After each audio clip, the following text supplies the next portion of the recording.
Hello, this is the last of the 3 interviews that I recorded for my documentary The Making of Monkey Island, and if you haven't watched that yet then I recommend doing so before you listen to this.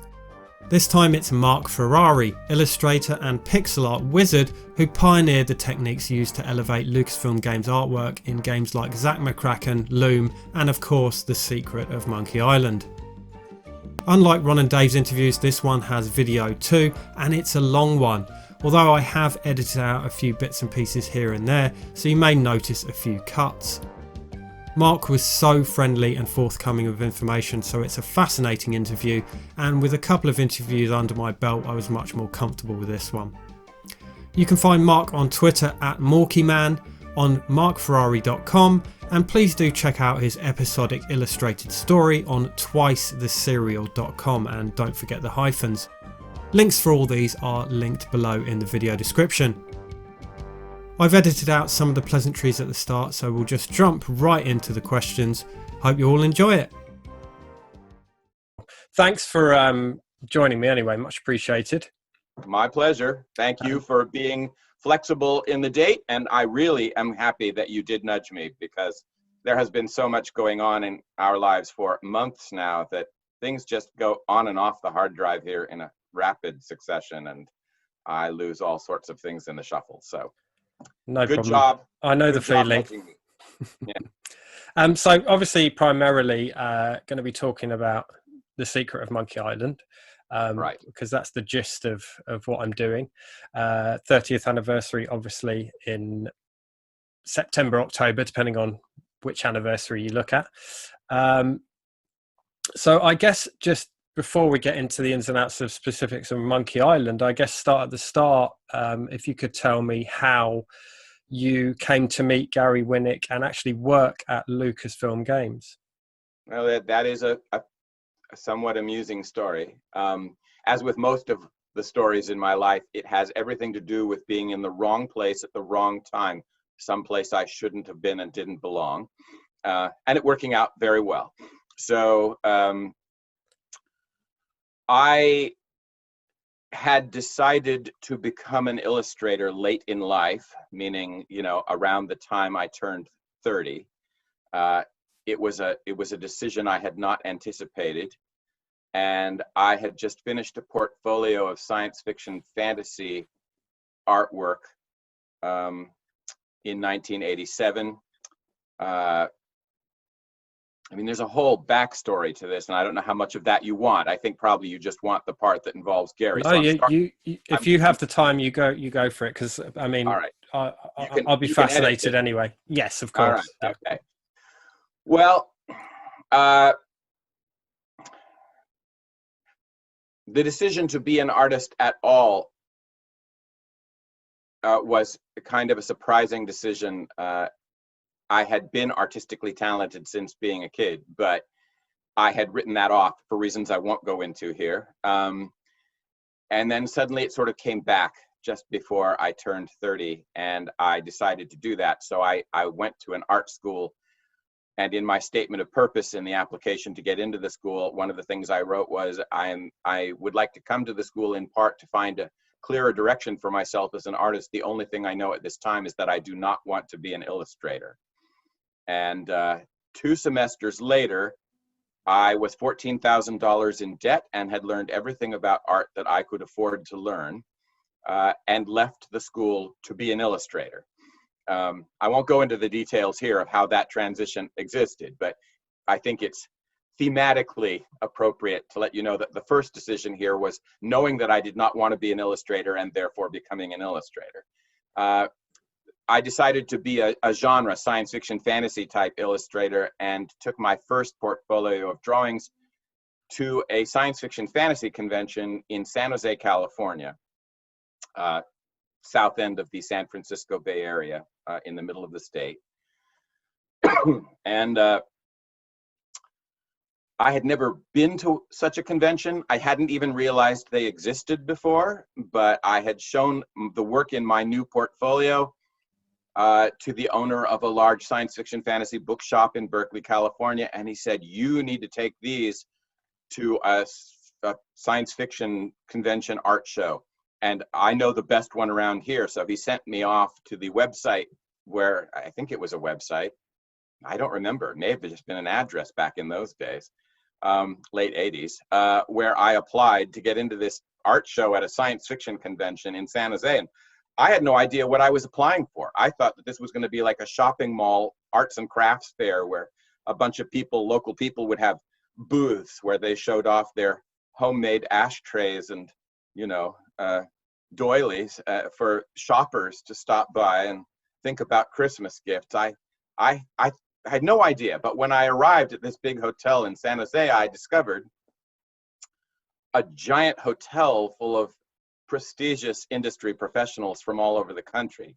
What I didn't understand is that these conventions in those days were where the real business of publishing and all the rest of that actually got done. So all the important publishers and editors and art directors and illustrators and agents and, you know, distributors and booksellers were at these conventions. And I walked into a big ballroom that was just full of the hanging artwork of dozens of the most important illustrators in genre fiction in the country. And I had applied as a professional because I had my first job, a job doing 30 full color, full page plates for a gaming company called Chaosium for a companion book to one of their games. So I entered as a professional, and I walked in with my little drawings and saw who I was a professional with and thought already that I'd made a huge mistake. Also, my medium in those days was colored pencil. If you go to my website and click on the colored pencil, click on the image archive part of it and go down to the colored pencil gallery, you will see what I was doing. It did not look like colored pencil, but it was all done in colored pencil. It looked like a painting. So I was putting up originals in the back corner of this thinking, wow, I am in the wrong place. I will stick these up on this panel and sneak out of here as quickly as possible. When some woman, some very friendly woman came up behind me and watched and said, what, are those originals or are those prints? Because they were fairly small. And I said, small and very, very detailed. And I said, oh, these are originals. And she said, what are they done in? And I said, colored pencil. And she got silent for a minute. She said, no. And I said, yep. And she said, don't go anywhere. And she ran off. And I literally thought she was going off to tell the art show curators or something that there was some kid back there putting up the wrong sort of thing for this show. I expected security to come and explain to me, you know, politely that, you know, I didn't belong here or something. The person she came back with was the artist guest of honor for that year's convention, a guy named Tom Kidd from Connecticut on the opposite coast, an important East Coast illustrator. She knew him and she wanted to show him this colored pencil work. And Tom was also just astonished that you could do this with colored pencils. He had all sorts of questions and sort of took me under his wing right then and there. And I sort of hung out with him and the other illustrators that he was introducing me to. And of course, a lot of them were really important people I'd never heard of because I was that far out of the loop. I met Frank Kelly Frias, who was one of the grand old men of genre illustration in those days. And, you know, he shook my hand and told me what a marvelous colorist I was and how he found my work really interesting. And I said, thank you, Mr. Kelly. And then I said, what do you do? Nobody had introduced me to him as one of the grand old men. I was just, you know, oh, here's a friend of mine, you know, Kelly Frias. And so, well, what do you do, Mr. Frias? I mean, it was just embarrassing. So the next morning, about a dozen of these illustrators had me to breakfast at one of the restaurants in the hotel to explain to them all how I did this with colored pencil. And to speed this up a little, I will just say that at the end of the weekend, everyone was surprised, I think. Certainly I was shocked when I won Best of Show in the professional category and overall for the best piece and the best collection. And I think all of that was not because of the quality of my art, which was good. It was good quality art, but I don't think that's why I got that kind of attention. I got all of that attention because I was working in colored pencil. If I had done the very same images in paint, people would have been mildly impressed, and some of them would probably have, you know, stopped to talk to me, but I'd have been another painter in a room full of painters who were as good or far, far better, mostly far, far better than I was. But because I was using colored pencil, I was this little phenomenon. And of course, I hadn't seen that coming. I waste so much real estate on this account because, again, it's emblematic of the way my entire career has gone. It's all worked because I was in the wrong place doing the wrong thing at the right time, I guess, is a better way to put it. My whole career has been defined by I'm kind of the Forrest Gump of the illustration world. Always there at the edge of the picture at important moments, but not really supposed to be there or belonging there at the time. So that's where I was at that convention. And at the end of the convention, one of the many industry professionals haunting this convention was Gary Winnick, the then art director from Lucasfilm Games, which in those days was housed in a cluster of faux farm buildings on Skywalker Ranch in Marin. And he actually made a point to talk to a lot of the important artists there because the games division there was really just then getting up and running. They'd just finished Maniac Mansion. They were, just starting those old, now classic games. And so he was there looking for artistic talent, and he was making a point of talking to the more important artists there because he was the art director for a games division associated with Lucasfilm, which was hot stuff in those days. So he could walk up to all the important people and say, hey, I'm the art director for Lucasfilm Games, got a minute? And they would have a minute. So he actually went to talk to Tom Kidd, the artist guest of honor. It was Tom Kidd who called me to Gary's attention and showed him my work and told him I was local. And at that point, Gary wanted to talk to me because I lived in the Bay Area. And of course, Marin is part of the San Francisco Bay Area as well. For those of you who did not grow up in California. So I talked with Gary and he told me who he was and asked me whether I might be interested in working for the computer games division at Lucasfilm. So what I said to him was, well, I, of course, am interested in working for Lucasfilm. I mean, this was the first weekend of my career. So yeah, I was interested in working for Lucasfilm. But I also told him I am a dyed-in-the-wool technophobe who has never touched a computer. And I'm not sure I'm your guy. I mean, I would love to work for Lucasfilm, but me and technology are complete strangers. And Gary's response was, we have way better luck finding talented artists and teaching them to use a computer than finding computer technicians and teaching them to be artists. A fact that became obvious to me when I actually started working with the art program that we were working on at the time. But he assured me that my lack of technical expertise wasn't an issue for him, and asked me to come out and do a test on their machines using the paint program they were using at the time, and I'll get into later what that was. So that was the last day of the convention, and I ran home kind of in shock. I'd won all the big prizes and been asked to work for Lucasfilm on the first weekend of my career. So I called my parents, who also lived in the San Francisco Bay Area, to tell them about this, and discovered that my father, who was an educator at the junior high, senior high school level in the Bay Area, had recently purchased a personal PC, an Amiga, and had a computer and had a drawing program that sounded very like the one that Gary had been describing. And I was shocked. I mean, my stodgy old father had one of these things. Nobody had personal computers in those days. This was right at the point where they were really becoming available. I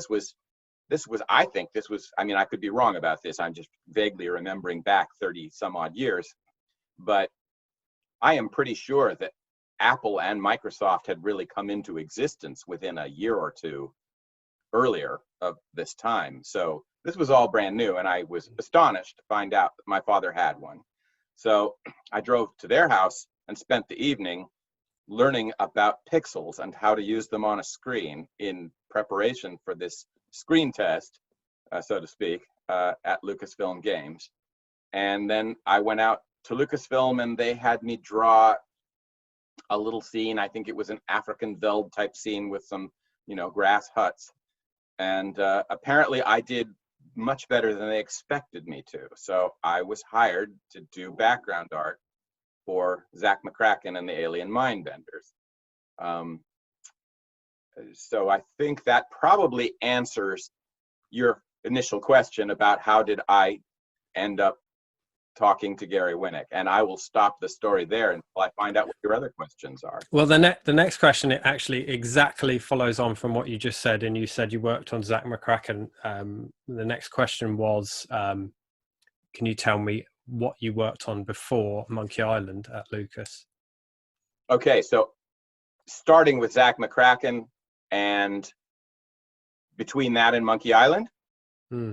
Okay, the only thing I worked on, there will be some interesting stories about working on Zach McCracken and Loom that are relevant to the Monkey Island project, because there were some big changes in the way we approached pixel graphics with an EGA palette in between the Zach McCracken and Monkey Island, and I was at least partially responsible for some of those changes. So we'll want to revisit that. Having said that, I did background art for Zach McCracken in EGA, you know, in using the EGA palette, using solid fields of color for the EGA palette.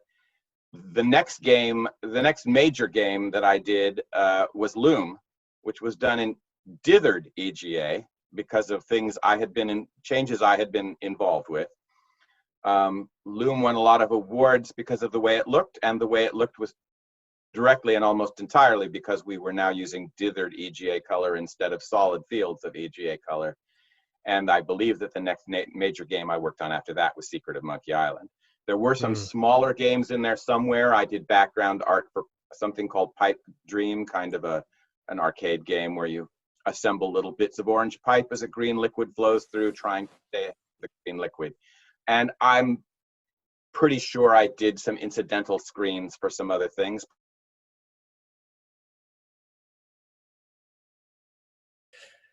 So I don't know what you last heard. So you said you worked on Pipe Dream, and then you did some incidental stuff for possibly for some other titles. Okay, and then I moved on for various reasons. So I think probably why don't we just regard that as answering your question? And yeah, I mean, I do want to dig into that period because, as you said, with the dithering and the EGA graphics and what have you, and I believe, obviously the difference between Zach McCracken and Loom is significant with Zach McCracken with sort of solid color. So I do want to talk about that and how that came about. That was me. Yes. I mean, it wasn't me implementing it, but it was me forcing the issue, and we can talk about that whenever you wish. Yeah, I mean, let's talk about that, because obviously Monkey Island kind of was the real point where graphically it changed, and we can't get to there without talking about that process. And I know that I kind of know the story vaguely behind you setting a little trap for them. But yes, yeah. Okay, so you know this story. Yeah. Because yes, this is not the first time I've told any of these stories, but yeah. So I set that trap, but the thing that, and I've told this to a few other people in interviews recently, but until recently I didn't recognize what I'm about to say until fairly recently. The first thing that is important to realize in order to understand the evolution of graphics at Lucasfilm Games, at least, is that these days there are pixel artists. And I have discovered that whole huge community rather recently. I resisted being a dyed-in-the-wool technophobe still to this day. I resisted things like Twitter as long as I could, but really only a little over a year ago, I finally broke down and got a Twitter account for reasons I also won't go into at this point. And it wasn't until I got to Twitter and was suddenly being followed by huge crowds of people who saw me as a pixel artist, which honestly is something that, with the exception of Thimbleweed Park, I have not done really at all for a decade or more. It wasn't until all these people started following me and I began looking at what they're doing that I really understood what was going on with pixel art and pixel artists these days, and how much that has gone from being an industrial illustration mode dictated by technological platforms and their limitations to being an actual art movement and aesthetic motivated by a genuine love of pixels. Until I discovered that, I didn't really understand something very important about pixel art in our day. Neither I nor any of the other artists who were being hired by Lucasfilm or Sierra Online, or virtually none of those people, were computer enthusiasts. Some of them were, but most of them weren't. And of course, none of those people were pixel artists. There was no such thing. We were traditional illustrators who were proficient at making imagery using traditional media on paper or canvas. And so we came to this new platform with a set of expectations about color and about detail and about 2D visual skills in creating atmospheric perspective and linear perspective, and all sorts of things that went into to making a vivid 2D image that were rendered virtually impossible by this low-res pixelated medium with 16 horrible EGA colors and nothing else available. It made it almost impossible to do what we were trained as traditional illustrators to do. So rather than being people who were in love with pixels and maximizing the visual and aesthetic potential of pixels the way artists do today, we were people who saw pixels as a technological misfortune that we had to somehow overcome as much as possible and compensate for. We were wrestling with pixels, not in love with them. So when I sat down to do Zach McCracken, the first thing I started doing was dithering the 16 awful EGA colors that we had to use. There was this acid green and this acid magenta and this sort of fire engine red and this buttercup yellow. I mean, there were no useful, little spots of saturated color are very important in a traditional illustration, but those spots become focal spots because they are supported by a whole lot of the painting that's done in darker, less saturated background recessive colors. And there were no recessive colors in the EGA palette except for except for gray, really. Even the brown was this bright orangey mustardy kind of yellowy kind of brown. There just were no useful colors. So I was being asked to draw, architectural interiors and landscapes without any of the colors I needed. So I just began to checkerboard, dither the ugly colors we were forced to use into more useful colors. In those days, CRT monitors were so blurry that our checkerboard dithers were reduced to a single color by screen blur. We actually counted on screen blur to make the dither work. These days, you see all kinds of tutorials that lambast the use of dither. Don't use dither, it's always a bad idea. In fact, there's some fairly popular tutorial out there that literally said, a coworker called it to my attention last year. We both laughed our heads off when we saw it. There's this rather popular tutorial that goes into this, the evils of dither and how not to use it. And then he says, unless you're Mark Ferrari, a genius like Mark Ferrari who knows how to make it work. And I just said, really? But one of the reasons dither is despised these days is because you can see it. The screen resolution is so crisp and clear that you can see the dither. You couldn't see the dither in those days. It worked so well in those days because the screen blurred it. So I sat down and began dithering all these colors to make much better looking pictures using CRT screen blur to just merge checkerboarded dither into new colors.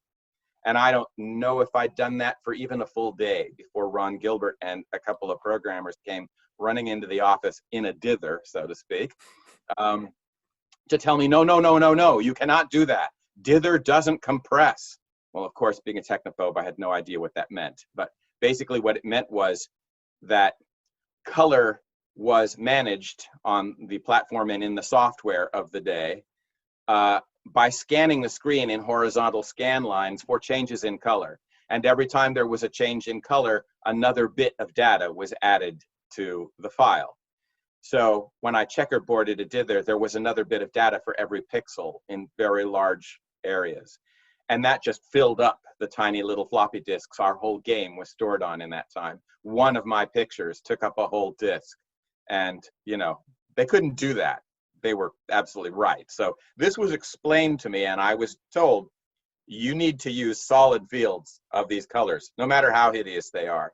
If you want to blend colors, you can do it with horizontal stripes, a single pixel stripe of green and a single pixel stripe of dark green. You can blend a little that way, but you cannot use dither. Well, I was horrified to hear this. The whole landscape for doing anything I was trained to do had just gotten bleaker in a single conversation. But I did it because it's how things worked. And we finished Zach McCracken and all those backgrounds with solid fields of EGA color. And it has its own classic look now, but it's still not a look I would want to look at for very long. At the end of that project, we were in crunch mode. We needed to be working over a couple of weekends. They didn't want us hanging out on Skywalker Ranch through the weekends for all sorts of reasons, only some of which probably had to do with our well-being. So they let us take our PCs home to work. And while I had my PC at home and had finished what I needed to do there, I just decided to draw a nice-looking EGA picture, a scene of rows of receding hills covered in crests of live oak trees against a twilight sunset with a crescent moon and some stars and a sunset, sort of an orange band of sunset at the bottom fading up into this blue twilight sky. I did it all in dither. It was just so beautiful compared to what we were doing for Zach McCracken, and I saved it to my hard drive, and then I went back to work on Monday. And when I finished up what I needed to do Monday morning, enough to go to lunch, I decided just to put that picture up on my screen and go to lunch. Just let it sit there. I shared an office with the art director then. His desk and my desk were in the same room, next to each other. And I just put that image up and went to lunch. I figured people could take a look at this. It was really, at some level, it was an intentional complaint. We could be doing this if we could use dither. Now, lunch was not a short affair in those days. The lunchroom at Lucasfilm Games was a beautiful Victorian kind of conservatory on the ground floor of the Victorian mansion in which George Lucas had his offices and library and all the rest of that. And there was a long table with an unimaginably marvelous spread of beautiful food. And in one corner of that room, there was a big table where either, you know, George or Spielberg or somebody was usually sitting with the Stones or Huey Lewis or Linda Ronstadt or Leonard Nimoy or who knows what, discussing some future project 15 feet away. I mean, we all understood that although you could see them just a stone's throw away, they were on another planet. And, you know, there was never any temptation to interact, but there they were. And between the food, the surroundings, and the company, lunch was usually an hour to an hour and a half long, I have to say. So that picture was up there for quite a while. And when I came back, Steve Arnold, who was then the head of the Lucasfilm Game division, was in an animated conversation with Ron Gilbert about why dither didn't compress. And within a few weeks or a month at most, dither did compress. Ron and his team had made changes to the SCUM engine that allowed for that. So the result was Loom. I did all the backgrounds for Loom because I was the guy there that understood drawing in dither. I was in no position to implement the ability to draw in dither. That was all Ron. I think he's forgiven me at this point for forcing the issue. But I was the guy who knew what to do with dither on screen. So Loom was our first attempt at a dithered EGA game. And it won a lot of graphics awards because at places people thought this was VGA art. And we're very surprised because VGA art wasn't really being used by gaming companies yet at that point. It was all EGA. So that worked out really well. Secret of Monkey Island was the next major game we did after that. And Secret of Monkey Island was, among other things, my doctoral thesis on dithered EGA art. It was where I got to apply everything we'd learned about how to use the EGA palette as dithered art during Loom. So that was sort of the progression from EGA art in Zach McCracken to the EGA art you have in Secret of Monkey Island. Interesting, and I'm glad you set that screen when you went to lunch, because it might have panned out a bit differently otherwise. Well, it was the first in a series of events where I kept pressing for something outside what was done or what was supposed to be done. And again, I can't overstate the importance of understanding that all of the artists being hired in those days were not pixel artists and saw pixels as the enemy to be thwarted. In my case, I mean, some of those artists were interested in the emerging technologies for sure. Excuse me. But I not only wasn't interested in the emerging technology, I was kind of allergic to it for all sorts of reasons. So I not only didn't approach this art on these platforms for this industry from a standpoint of interest in the emerging technology, I approached art with a kind of hostility to the emerging technology, wanting it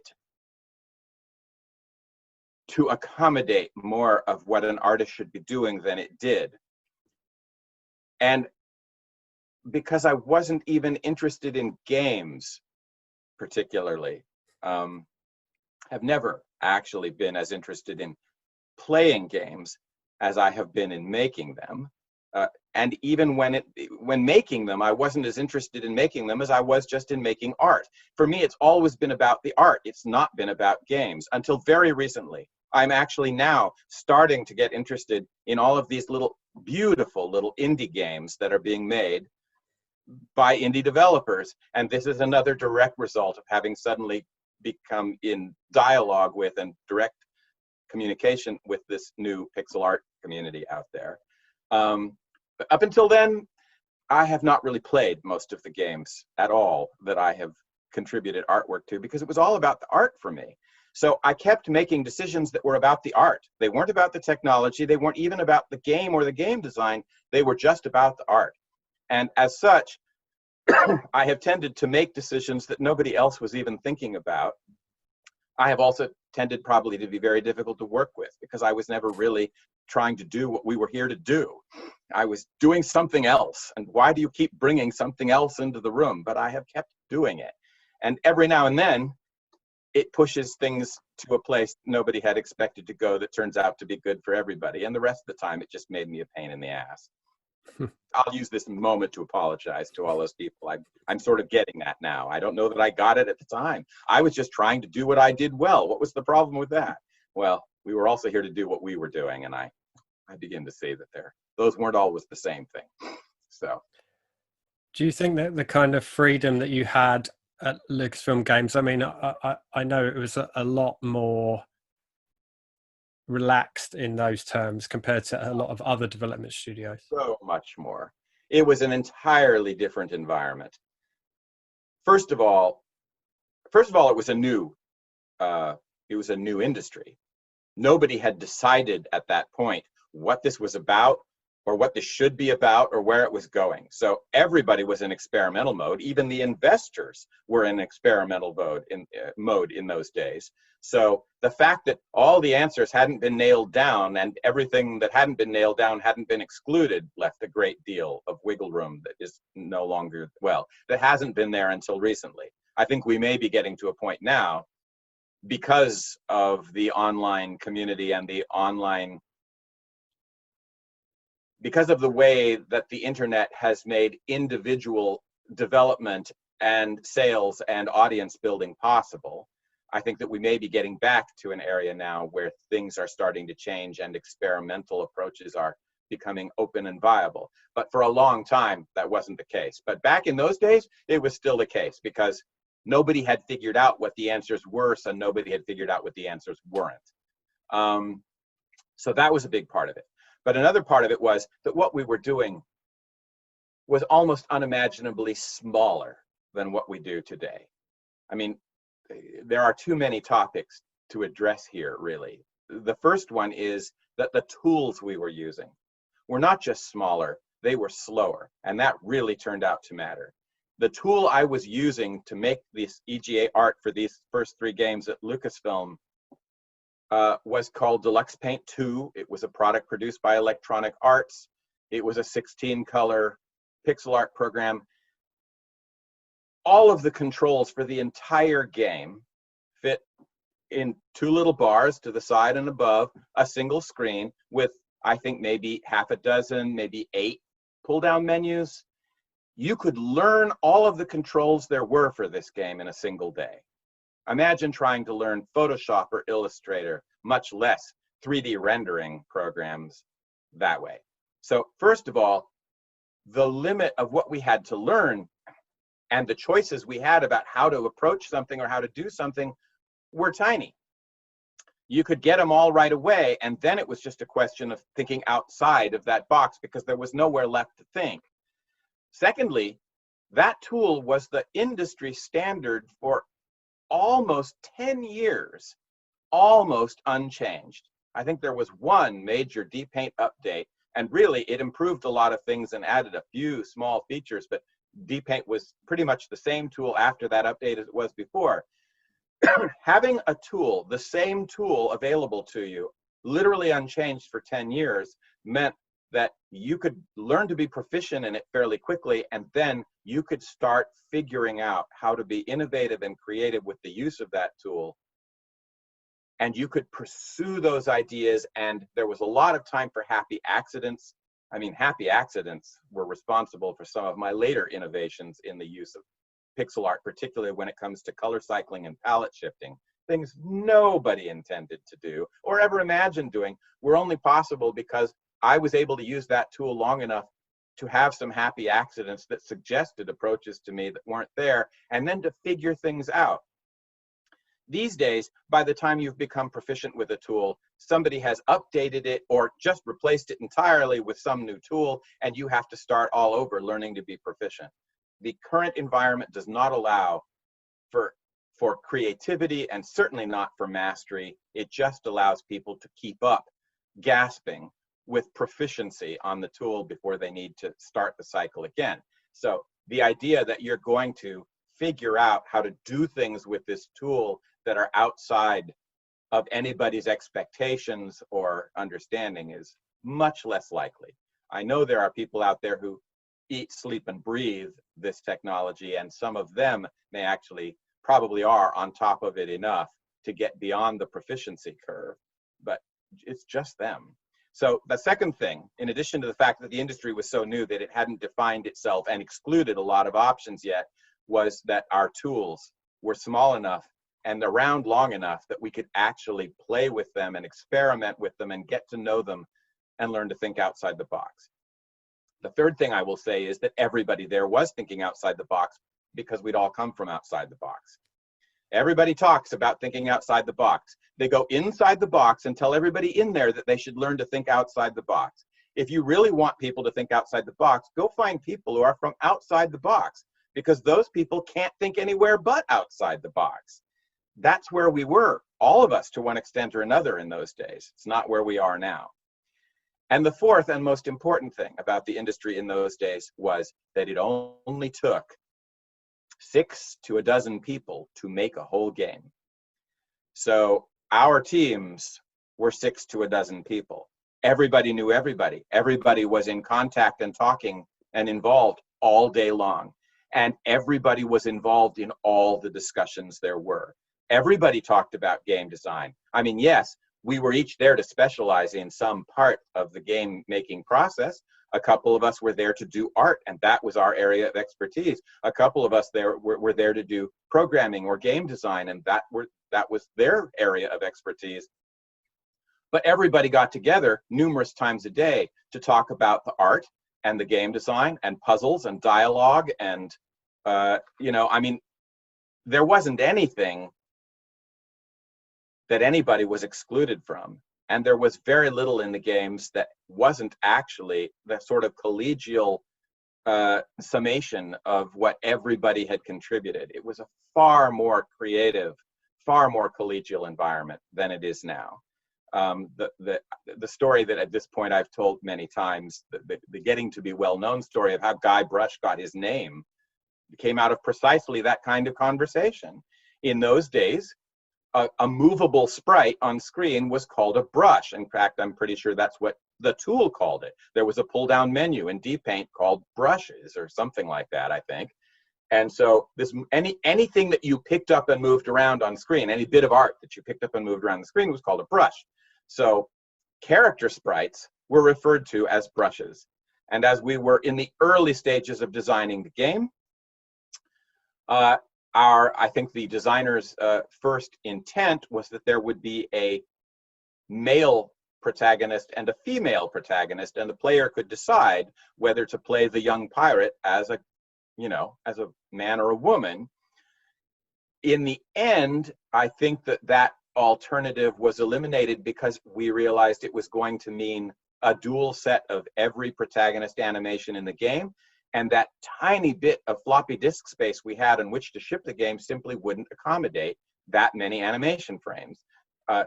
It is amazing looking back now how much art direction and game design was directly dictated by the size of the floppy disks that we were using, and not by any other creative or philosophical or even commercial concern. Just literally, here's all the things we can't do because there's no way to fit them on the disk. So, but before we had figured out that there wasn't any way to fit that particular option onto the disks, we were having a conversation one day about a lot of narrative components of the game. And don't let me get out of here today without going back and talking about the importance of the narrative aspect of Secret of Monkey Island in particular, and point and click adventure games in general. Little aside there. We were talking, having one of these group conversations about narrative aspects of the game, where Ron and Steve Purcell and Gary Winnick and I and Bucky Cameron and a couple of programmers, I don't remember who at this point, we're all sitting in Gary's office, just shooting the bull, as we say, about all of these things that weren't in most of our job descriptions or areas of expertise, but we were all people with interesting minds, creative people with good senses of humor, and we were all having this thing. And what we were discussing at the moment was what to name this protagonist, these two protagonist characters. You know, I think they came up with a name for the woman first for some reason. And then I think Ron asked, so, okay, so what do we call the guy brush? And Steve Purcell said, well, how about Guy Brush? And everybody looked at each other and said, well, that's great, okay. And that's how Guy Brush got his name. That decision wasn't made by some designer sitting at his desk alone someplace or talking with the other designers. That came out of one of these pal around conversations that happen 5 times a day there. So the small team size and the completely walls down collegiality of the game design approach in those days also, all of these things were responsible for the character and the texture of these games, and at the time, and all of them are conditions that you rarely, if ever, saw in the industry again until very recently, when we started getting back to small developers who are able to function outside the big commercial system. There is an outside to the box again for the first time in years. Yay. Indeed. Mm-hmm. Just to clarify something you were saying about Deluxe Paint, because yeah, I'm familiar with Deluxe Paint because it came with my Amiga, which was our first computer in my home as a kid. So your father had an Amiga. Yeah, it may have been that. It may have been that bundled Deluxe Paint version I was using that night at his house. It could very well have been. I don't remember, but I bet it was. But at Lucas, presumably you were using DOS PCs, right? Mm-hmm. Sorry, I've got a rainbow in my face. No worries. I have these crystal things hanging in my windows here. So sorry about that. Anyhow, go ahead. No, I just was it DOS PCs at Lucas? That was just I wanted to clarify. Yes. At that point, yeah, at that point, Lucasfilm was an all PC arrangement. Later, of course, they became an all Apple place, but it was all PC. And again, just to illustrate the limited environment that we got to. Not that we had to. I mean, in those days, I think we would have said the limited environment we have to operate in here. Now I say the limited environment we got to operate in there, because I recognize that limited environment stimulated all kinds of creativity that is not stimulated by this giant, endlessly open environment that we live in now. Just to illustrate how limited that environment was, I would like to say that in between Zach McCracken, it was either between Zach McCracken and Loom or in between Loom and Monkey Island, in between one of those games, we got new machines, new vastly more powerful machines. Whatever we'd had before then, we were now all being given on a single day machines that had 33 megahertz of speed and a 50 megabyte hard drive. And the conversation with everybody was, what on earth are we going to use all this speed, power, and space for? I have no idea. This is a complete waste of resources. What are we supposed to do with this? You know, we're going to be doing our games huddled over here in a corner. That's great. So, yes, it was PC, and that was the power and speed and scope of the PCs in those days. 50 megabytes of hard drive space and 33 megahertz of speed. And then a couple of years later, it would have been, you know, the next. Well, yes. And of course, back then, we used to have, periodically, we would have kind of game division-wide powwow conversations about where the industry was going and what the industry would be doing in 4 years that we need to be thinking about now. And whatever it was that we forecast that the industry would be doing in 4 years, we were doing a year later. Wow. That was when we started to see. And of course, you know, as at the beginning of anything, I don't know that we really recognized what we were seeing or what the implications were. But looking back, we were already seeing the kind of future shock, escalating pace of technological development and expansion that now we all see as one of the primary things defining the world. Yeah, we would talk about what we were doing in 4 years, and we would be doing it a year later. Okay, so just before we move on to the other techniques that you used for the Monkey Island artwork, you mentioned earlier that you were kind of the dithering guy on Loom. So moving into Monkey Island, were you? Hold on one second. I've got to close the drapes. I'm dodging rainbows. Okay. I'm getting very distracted. Yeah, before talking about the other techniques, just in terms of the dithering, because as I said, you were the kind of the guru for dithering on Loom. So going into Monkey Island, were you actually actively teaching people how to do this, or did they kind of pick it up? No. First of all, I was doing most of the background work for Loom. I only did about a third of the background work for Monkey Island, but I did most of the background work for Loom. Probably because I was the only person there who had ever given a second thought to dither, or wanted to try that yet. I remember once working on Monkey Island, Steve Purcell, I think I was working on a forest scene, and we can talk more about the tangents to this in a while if you want, but I was working on a forest scene and it was looking very realistic compared to what we were used to. And I think Ken Macklin came up behind me. He'd come in to talk to Gary about something and saw what I was working on. Came back up behind me to look at what I was doing and said, "How are you doing that?" And Steve Purcell was in the doorway on his way to somewhere. And he sort of hollered in the doorway, "Don't look, you'll go blind." I think there was an attitude there then that dither was something for autistic savants like me, not something healthy for normal, healthy computer artists. So I wasn't actually trying to teach anybody anything, nor I think did it occur to any of us that this was something that could or should be taught. because Loom was the first time we really used dithered art in a game, we did not understand going into Loom what the impacts of that were going to be. But one of the impacts of that nobody saw coming till Monkey Island was that once you were able to get more color choices into a game with dither, personal artistic style suddenly began to actually be possible visibly on the screen.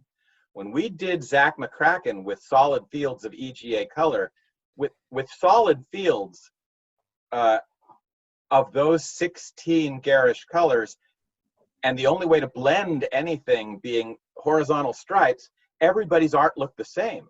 It didn't matter whether you were me or Steve Purcell or, you know, Andy Warhol or Vermeer. Your artwork was going to look pretty much like everybody else's because there were so few choices to make about what color to use or how to apply it to the image. In fact, we had the very same problem when 3D CAD rendering programs first came out. Same set of algorithms was drawing your pictures no matter who had wireframed them together and pushed the buttons to assign color and texture and lighting directions. All of the art was going to look the same. Well, in solid EGA colors, all the art looked the same. And then just dithering those colors gave us enough additional choices about color and how to apply it. And the need to render things in with dithered checkerboard rather than solid colors even changed the way that the edges of things had to be drawn or tailored. At that point, the images that Steve Purcell drew with dither and the images that I drew with dither looked like two different artists drawing into slightly different styles. So all of a sudden, you know, up until then, it had been no problem to have three artists working on a game. It was just going to look like one artist's work, no matter how many artists you had helping. As of Monkey Island, at least, you could really tell the difference between Steve's dithered artwork and my dithered artwork. So for Monkey Island, the way we solved that was we divvied up the different environments and handed them out to different artists. So when it came to the pirate village that the game starts at, you know, on the dock, Melee Village, I guess it is. When it came to Melee Village, I was assigned that, and I did all of the exteriors for Melee Village and some of the interiors. When it came to the Monkey Village on Monkey Island, that was all Steve Purcell. When it came to some of the other places, it was all Mike Ebert. By assigning all of the images for a single environment to a single artist, that way when people moved from one place to another and this looked completely different, it was because we were someplace different now. It wasn't because of, hey, who drew this? So we were disguising those. We actually had to disguise those differences in artistic style. They were a liability all of a sudden. But for Loom, we had no idea that was going to happen. And so fortunately, I guess, for Loom, I did most of the background art. Steve Purcell did some. But even then, I think we had to sort of leave some environments that Steve did, make sure that he did all of the environments for that because of the style problem. But mostly, I did that. So all of which is basically to say, as we began to experience, as the fact began to sneak up on us that our individual artistic styles were showing now, I don't think that it automatically occurred to any of us that everyone should learn to draw like me. You know, I think the idea still seems somewhat repugnant to me now. I think that we just began trying to figure out how to cope with and maximize the potential of different artistic styles. I don't think anybody thought to train people to all look like Mark Ferrari. So, nor do I think any of us would have wanted that.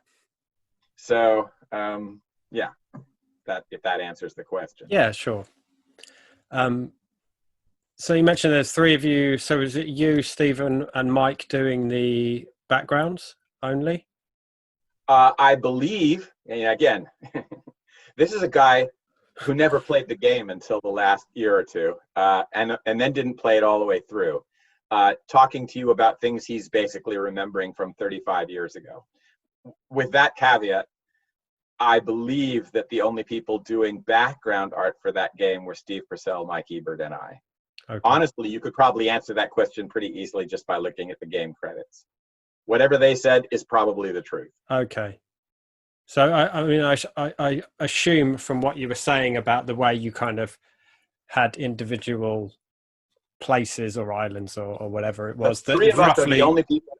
The three of us that are the only people I'm aware of who did any environmental art. Now, I believe that Martin, then known as Bucky Cameron, did a lot of the animation. I'm pretty sure that Steve Purcell did a lot of the animation as well. I was not an animator.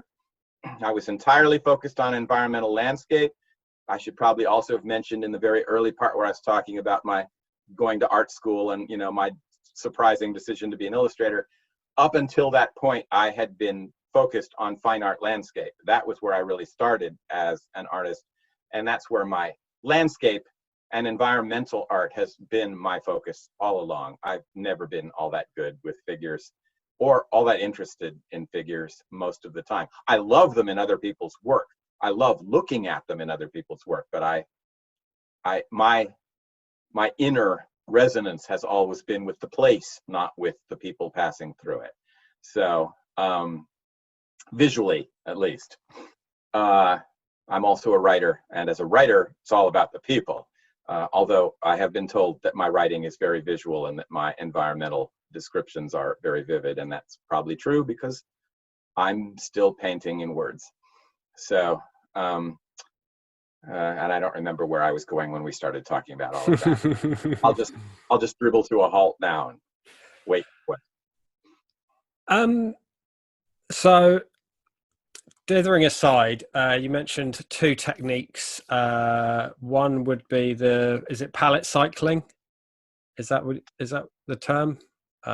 Yeah, palette cycling or color cycling. I think that Deep Paint actually called it color cycling. I mean, that's what they call it in their menus. Color cycling was an issue that did come up just a little bit in Secret of Monkey Island, but I didn't actually develop the techniques in color cycling and palette shifting that I am, in some quarters at least, famous for today until well after I left Lucasfilm, really. So we can discuss that. We can come to that later if you like. Yeah.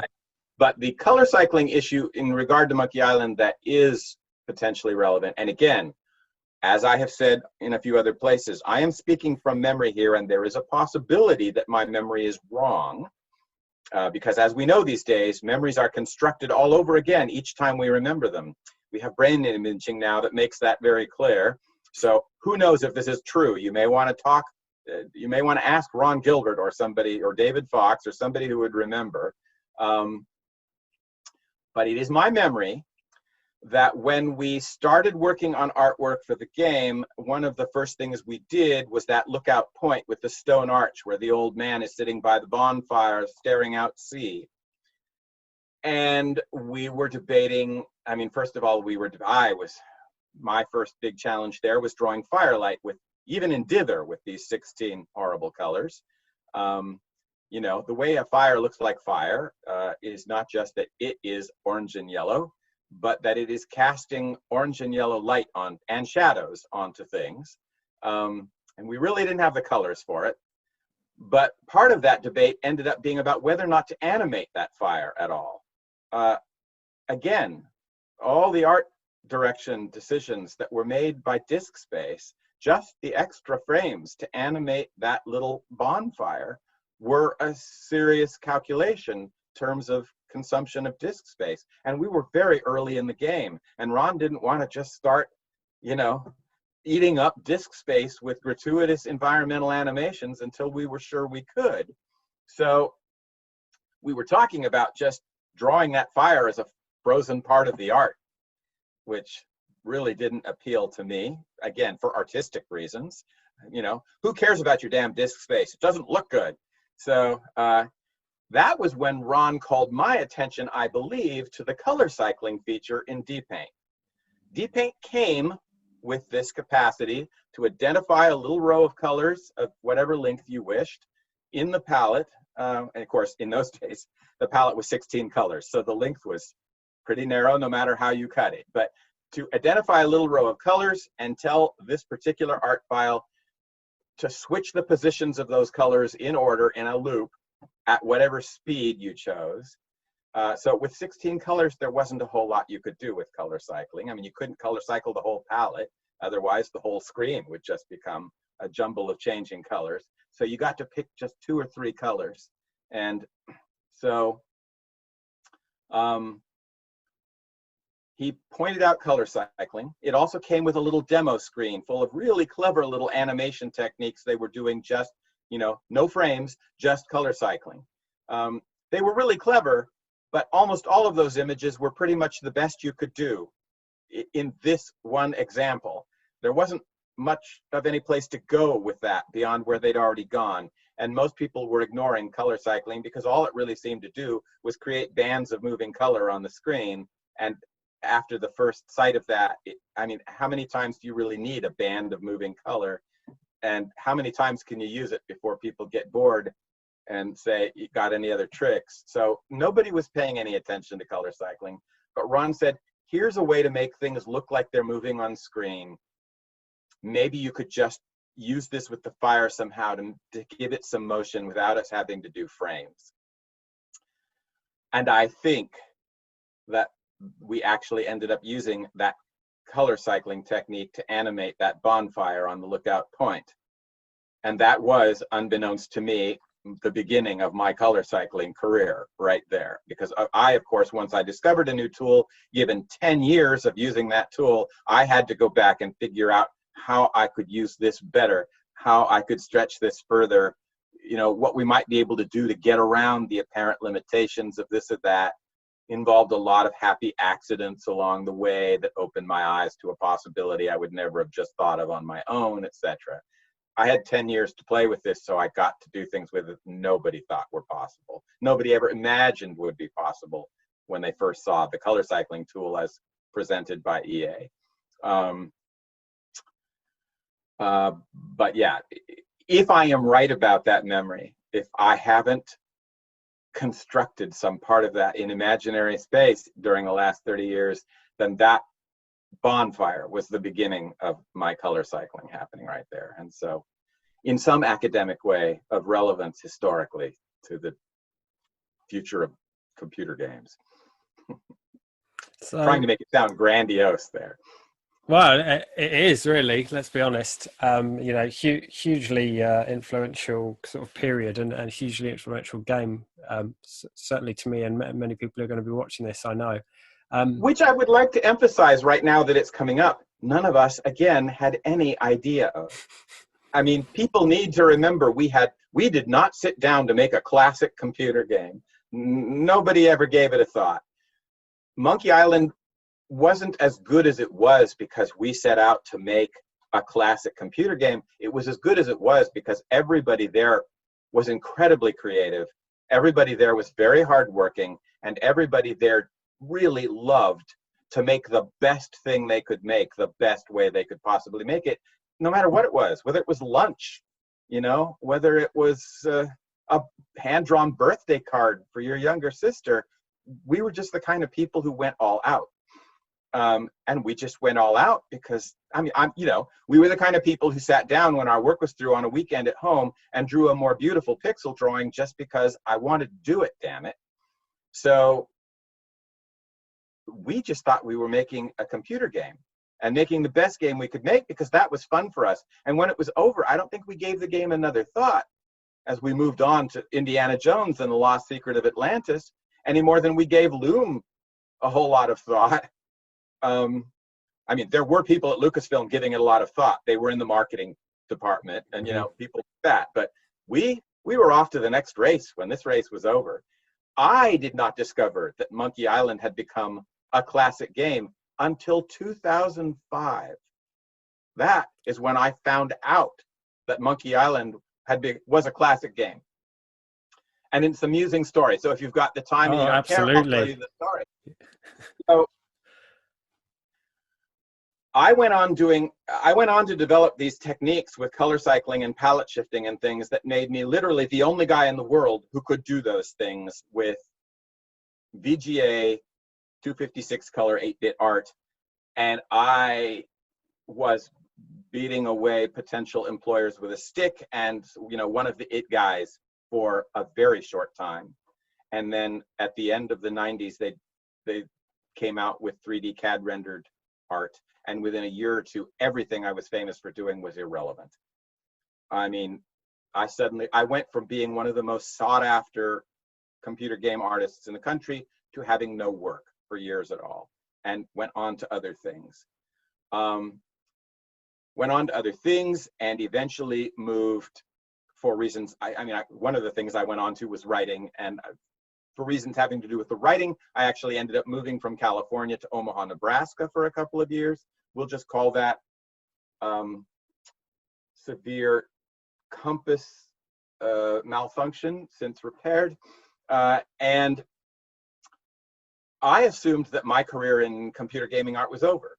And since my career had always been about art, not about computer gaming, it honestly, I mean, financially, it was a catastrophe for me. But in every other way, it didn't bother me all that much. I just went on to do other things and assumed that was the end of things. And then after a couple of years in Omaha, I came out to Seattle, Washington on a 2-week trip to attend the wedding of some friends there and attend a science fiction fantasy convention happening in Seattle, intending to go back to Omaha at the end of that period of time. And on my last night in town, I called an old friend from the computer gaming industry whom I'd worked for back in my heyday to say, hey, I'm in Seattle. Would you like to get together for dinner? And he said, yes. Would you like to work for me? And I said, what? He said, yeah, I'm the head of a division of a pretty large subcontractor doing computer games. I really need you. Would you work for me? And I said, well, probably, except I live in Omaha now. I have an apartment there. I have all these commitments. This was mid-September. I said, I don't think I have a lease through December. I don't think I could get out here till January. He listened to the whole spiel. And when I was done, he said, I need you to start tomorrow morning. I'm serious, tomorrow morning. Do you want it? And I said, okay. So I lived on his couch until March, using what I brought in the suitcase for that 2-week trip. In March, I went back to Omaha and moved my things out of the apartment and everything. Actually, I guess I went back in December for my roommate there's wedding and moved everything into storage. And then in March, I went out to get my stuff. Because what I didn't know while I was out of the industry was that handheld gaming platforms and smartphones were now powerful enough to run what we used to think of as desktop computer games, but not powerful enough to run 3D CAD rendered cinematographic console games. And suddenly they needed people who could do the old style 8-bit art, and nobody knew how anymore because everything had been replaced. And Steve, this friend of mine at this subcontractor, hadn't even realized, I think, that I was still alive. And when I suddenly called on the phone, he just thought, oh my God, there's one, a coelacanth. Who knew any of them were still alive? So I started doing this work again all of a sudden. And on our first day at this new company, Steve was walking me around from cubicle to cubicle, introducing me to all of these. By then I was in my late 40s. Introducing me to all of these 20-something-year-old artists, pixel artists. Hi, this is a new guy working for our company. Today's his first day. I just want to introduce you. His name is Mark Ferrari. And several times these kids would look up and go, because they were kids to me. I mean, they were 25 years old, but to me at that point, these were fresh-faced kids. So they would look up and go, you're not the Mark Ferrari. The Mark Ferrari? I don't think so. Like Monkey Island? I said, how the hell do you know about Monkey Island? I mean, this was way back at the beginning of my career. I had forgotten about the secret of Monkey Island. Why do you 25-year-old kid know about Monkey Island? I grew up playing that game. That was one of my favorite games. I can't believe you're working for us. This went on and on. I mean, it was just this sort of growing wave of astonishment that the Mark Ferrari was working for their company now. That was when I found out that Secret of Monkey Island was a classic game. Nobody breathed a word to me since before that. I was just working for as a subcontractor or a freelance guy for a lot of employees who I can guarantee you none of those guys treated me like a legend in the business. So my reputation reached me last. Wow. The discovery that I was somebody like you would want to talk to is in the last couple of years. Really? I had no idea. Yeah. So just to make it very clear that none of us intended to make a classic game, none of us knew we were making a classic game, and at least one of us didn't find out we'd made a classic game until a few years ago. So, you know, and the reason I think that's important to point out actually is because I'm talking to all of these young pixel artists now who see me as some sort of separate species. And I see them as exactly what I was. You know, they just don't realize that they're no different than I am, and I was no different than they are, and that the things they're doing right now are very likely to mean as much to people 10 or 20 years from now as anything I ever did. I'm kind of, again, the thing I celebrate most about the gaming industry right now is the fact that the little boxes are back, that the individuals and the collegiality and the room to experiment and innovate is back. And I want the people who are inhabiting that space now to understand their potential relative to our potential, to understand that it's all the same, not something else, because we didn't understand anything. And if I had understood more, who knows what would have been different. So I just think it's an important thing to put things in perspective. We were no different then than all the indie developers now. I mean, we were Lucasfilm. We had that huge marketing and distribution machine behind us. That is clearly different. And nobody had to find us like needles in a haystack the way they have to find everything on the internet now. So I'm not saying it's the same, but in terms of their capacity to produce something that's going to matter to people, their capacity is as big or bigger than mine was or ours was back then, in terms of what they're actually creating. What happens to it afterwards, it's a whole nother set of games. But you know, I think LucasArts were the kind of, although they weren't necessarily an indie developer, they were the indie developer of the time in terms of how it operated. And obviously now there's, with the internet and everything, it's far easier to get exposure and this, that, and the other. And it's far easier to get exposure, and I guess in some ways it's far harder to stand out. That's true. How many choices did you have in the early days of Lucasfilm? You had us, you had Sierra Online. I'm sure there were 2 or 3 others. It wasn't very hard to be the big man in a small pond as it is to be the big man in an ocean. So. I had another point that I was going to follow on from that, which now completely. You should jump in and interrupt me. I don't stop to breathe for 5 minutes. No, I'm enjoying listening. That's the last thing I want to do. So I know we're jumping around here, but were there any other techniques, sort of using D-Paint that came into? Okay, you're nodding. Yeah. So, yeah. Yeah, I mean, honestly, and I don't know. I think, like I just said, I had no idea we'd made a classic game until 2005. I think I also had no idea until even maybe more recently that I had as big an impact at Lucasfilm as I did have. I mean, there's a whole lot there that went on that was about me, but everybody knew that except me.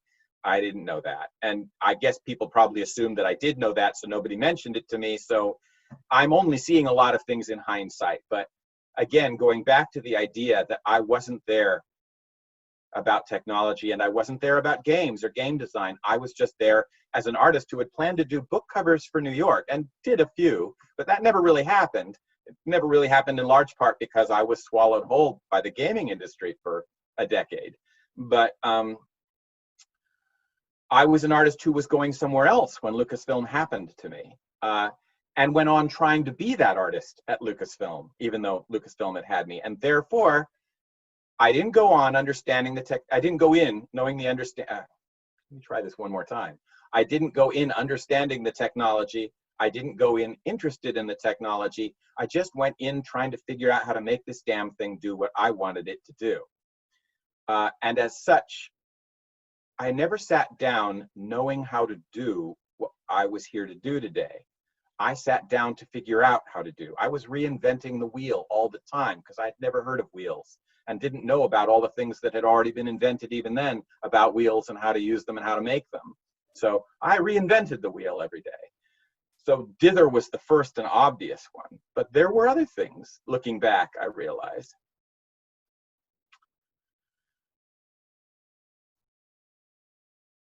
Depaint gave you all sorts of ways to apply pixels to the screen. There were individual dots. You could draw a line and move that line around. You could identify an area with a selection and fill it with a color. There were gradient fills, automatic gradient fills, various ways to click somewhere in that shape that you had identified.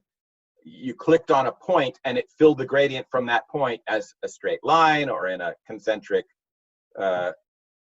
burst, or in a shape conforming side to side. There were all these ways to fill gradient, but nobody had used them much because dither didn't compress, so nobody knew those tools. I came on and sort of helped force dither to compress, and so for me dither was an issue from the start, but most other people had already developed habits when dither wasn't an option. So people were already starting to think about the creation of this art in the ways that they had been creating it. I had no such background to draw on, and therefore I had no such background to inform me about how to do this. So once we had dither, I started finding out ways to render with the automatic gradient fills, to render things that didn't just look like a side-to-side straight gradient. I started figuring out how to use various random fills and stencils and a lot of things to make gradient fills look way better than they did for anybody else. Gradient fills are another thing that no self-respecting pixel artist uses today. Every pixel is placed lovingly and individually, or so I'm told. And that does produce a lot of beautiful things, but that's sure not how I did it. In those days, again, we were not pixel artists. We were artists confronted with the hardship of pixels, and we did whatever we could to shortcut the process to create an image as quickly as possible. So I found a lot of ways to use gradient fills that nobody had thought of using them before to render in much more complex ways. I think that people started imitating some of that, but nobody else there did that way at the time because they weren't used to doing it that way. They'd already learned to think about applying pixels differently, so they went on doing what they knew how to do.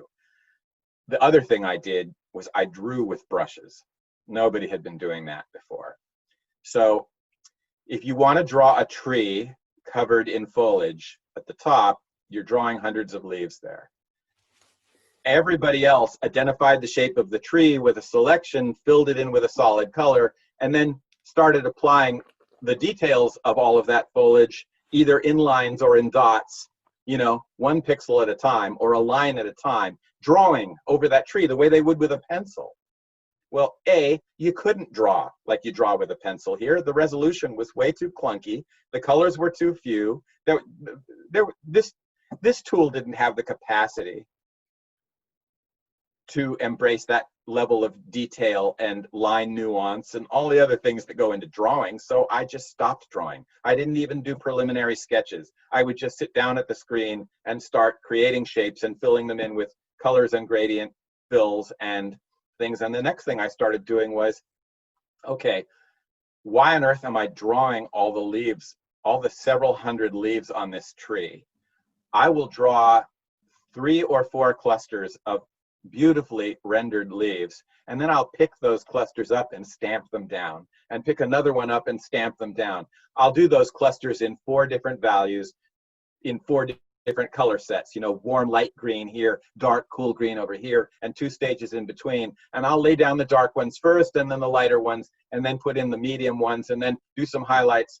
I would draw a really detailed, far more highly rendered tree in 15 minutes than somebody else was drawing in an hour, you know, pixeling it out one pixel at a time. So when Ken Macklin came in that day and saw me drawing that forest scene and said, "How are you doing that?" And Steve Purcell said, "Don't look at the screen, you'll go blind."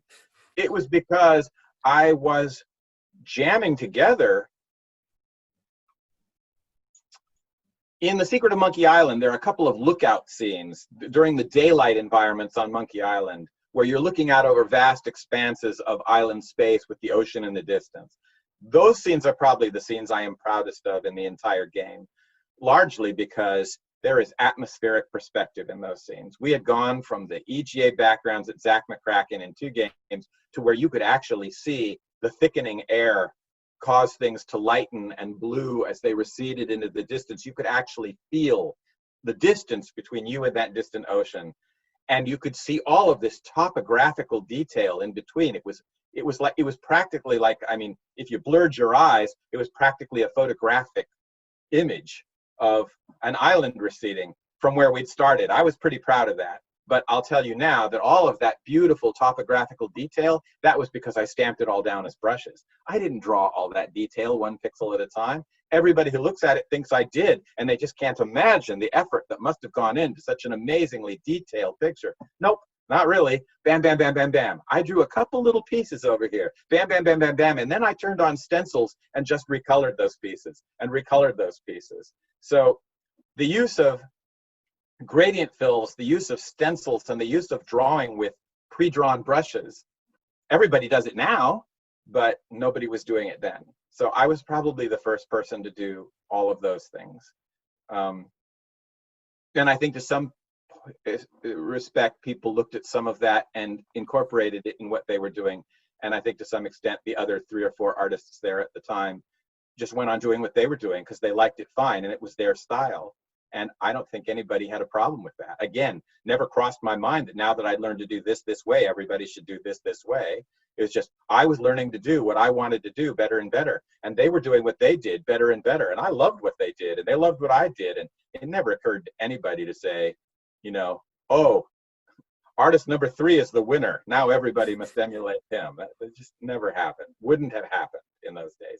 Now it does happen because now we're all about standardization and about mass production and efficiency and industry norms and producing more of the successful thing, clone after clone after clone, suppressing things that aren't clones of the successful thing because they'll create a market we're not tooled up for and destroy the value of our product. You know, excellence is our enemy now. Innovation is a disaster.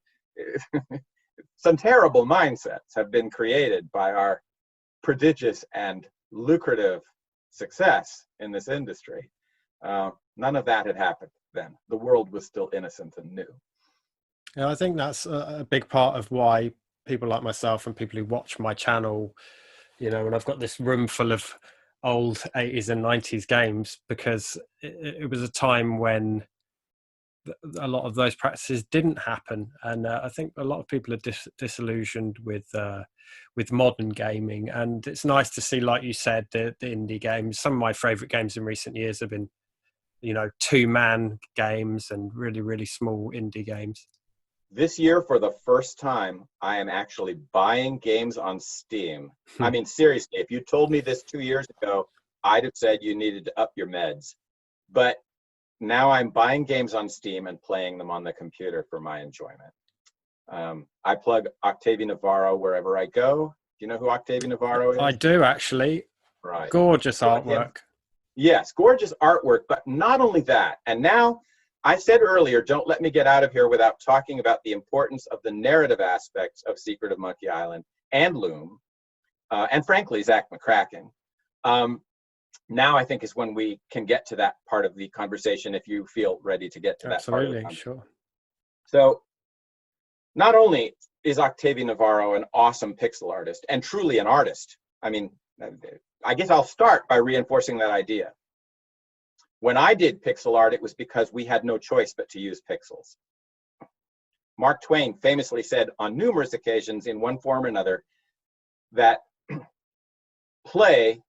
work is whatever we are obliged to do. Whatever we are obliged to do is work, and that whatever we are not obliged to do is play. We were working at Pixels when I was a pixel artist in the early days. Now, these pixel artists are playing because they are doing what they are not obliged to do, what in fact there is no reason to do. Nobody needs pixels anymore. For some people, and in some ways, pixels are problematic. But these people are doing what they're doing, not because they have to, not because they have no choice, not because the platform limits them to this option. They are doing whatever they want to do with pixels because they love pixels and because they love what they can do with pixels. They are doing everything they're doing now for the same reasons I learned to use color cycling and palette shifting, to do things nobody ever intended them to do, just because the pursuit so intrigues me that I can't set it down. Octavi is squarely in that camp. Not only is he using pixels for love of pixels and therefore doing beautiful pixel art, but more importantly, Octavi Navarro is a spectacular storyteller. Beyond his skills as an artist, you look at the characters in his drawings, just his still drawings. Let's not even bother with his games for a moment. These are tiny people with a single pixel for each eye, with 2 or 3 pixels for a mouth, and yet every one of those faces is so expressive, and the expressions are all so different. The moods and the reactions and the personalities they convey are so distinct. There's a picture of a sort of a chrome bubble bus or van full of people speeding along a sunny roadway in green fields on a clear day.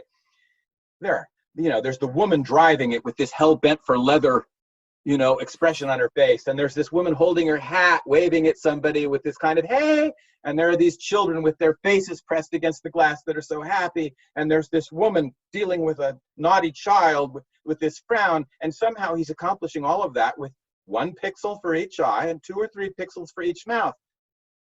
You'd think that with 1 pixel per eye and 3 pixels for a mouth, all faces are going to look the same. Not Octavi's. And however he's doing that, body language, all the things in these drawings, he's doing it.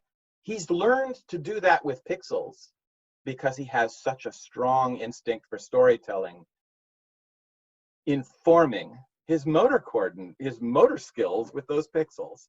It's all of a piece. So all of that, and then when you get into his sense of storytelling in games where he actually gets to choreograph and narrate and pace and film and crop and all of these things, he's a guy with a future. I met Octavi when he worked on Thimbleweed Park with Ron Gilbert. You're familiar with the game? Absolutely. Okay, all right, great. I mean, again, I wouldn't know. I'm living on an island off the coast of America, as we call the mainland here. Yeah, no, it's just behind me down there, actually. You would be amazed at what I don't know about the current state of play. Or maybe you wouldn't by now, I don't know. But anyhow, I met Octavi when I was working on Thimbleweed Park. When we started working on Thimbleweed Park, it was a Kickstarter project. Mm-hmm. There were 5 of us. Then Microsoft got interested, and suddenly it was a console game for Xbox, and we had 5 of us working on a console game for Xbox. And suddenly all sorts of issues that hadn't been issues at all when we were doing a Kickstarter project became issues when we were doing a game for Xbox that had to really feel like a 1987 low-res point-and-click adventure game, and had to compete with console games that were cinematographic and that had to stand up for a player who had those 2 things next to each other. Things got very complicated, and Ron began bringing new people on, and one of them was Octavi Navarro. And the really tragic thing is, I didn't really learn. I mean, I really enjoyed working with Octavi. He was living in Spain. We only spoke a couple times on Skype or something. Otherwise, it was just email back and forth. He did a fabulous job. He was a pleasure to work with. I liked him instantly. But the sad part is, I didn't really learn anything about his work during that entire project, because I was the environmental artist for the game, and Octavi's primary job was to learn to ape my style. So we spent all my time helping Octavi figure out how to make his art look more like mine, which meant I had no cause, and we really had no time. We were working 200 plus hours a month. on that game because we were a tiny team now making an Xbox game. I had no time and no real room or incentive to even be curious about Octavi's own style, except to look at how he could make it look more like me. So I really enjoyed meeting him. You know, I could tell that he was both talented and enjoyable, and figured, you know, here's a good guy to know.